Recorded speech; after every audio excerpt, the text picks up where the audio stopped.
If we're going to teach financial literacy in Canada, it needs to sound like Canada. Because the way money works here and the challenges Canadians face are different from almost anywhere else in the world. Our banks, taxes, housing market, and social safety nets have their own rules. Yet most money advice we see online comes from the United States, where the systems and realities aren't the same. So, if we want real financial education that helps Canadians build confidence and stability, we need a homegrown curriculum made for our students, our families, and our economy. Why Canada needs its own playbook. We share a border with the world's largest economy, and that shapes how we live and work.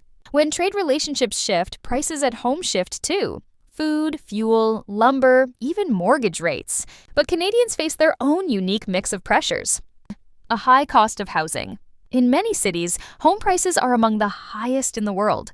Students watch parents stretch to afford mortgages, and it changes how they think about their future. And rising household debt.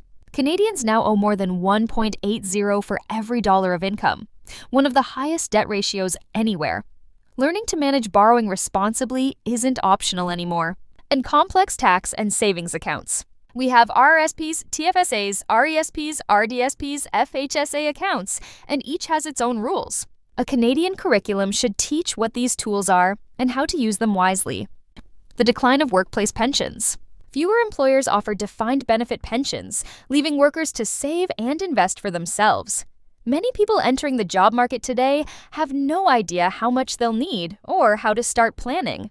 And the rise of gig, contract, and part-time work. Many young Canadians earn income from flexible or short-term jobs. That means no benefits, no predictable pay, and sometimes no automatic tax deductions. A modern curriculum should prepare students for this new reality of work, geopolitics, and the new economy.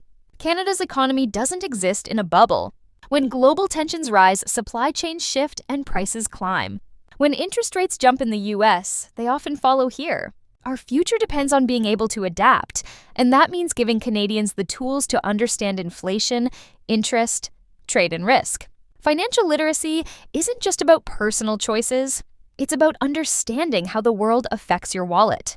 What a Canadian money curriculum could look like.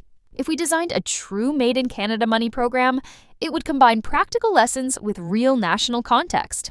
Themes with a Canadian focus would include the following things: budgeting and saving, learning how to manage high living costs and variable income, housing and debt, understanding mortgages, interest rates, and the risks of overborrowing, taxes and accounts, how RRSPs, TFSAs, and FHSAs work, and when to use each, employment and income, navigating contract, gig, and remote work income, retirement planning, CPP, OAS, and employer pensions, what they are and what they aren't.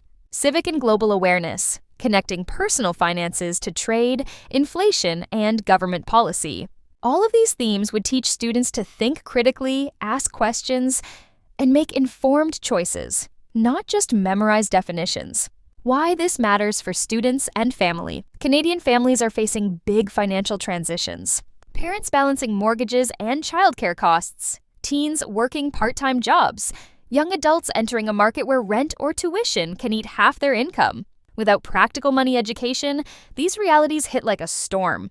But with it, young Canadians can navigate confidently. Whether that means opening a TFSA, saving for a car, paying off student debt, or one day buying a home. A national money curriculum would be more than a school subject. It would be an investment in citizenship, helping Canadians understand not only how money works, but why it matters. A homegrown learning ecosystem. To make real change, this can't stop at the classroom door. We need an ecosystem, blogs, podcasts, community programs, and online modules that speak our language and reflect our reality. That's the mission behind Maple Leaf Money, a movement to build financial understanding across generations, by Canadians for Canadians. Because when people understand the system they live in, they don't just survive economic change, they shape it. Final thought. Canada needs a financial literacy program that's as uniquely Canadian as our healthcare, our geography, and our values. Money touches every part of life, and it's time our education system reflected that. Thanks for listening to Maple Leaf Money, a Canadian movement for real-world financial literacy. If this message resonates, share it with a friend or student. Follow for more lessons that make money make sense.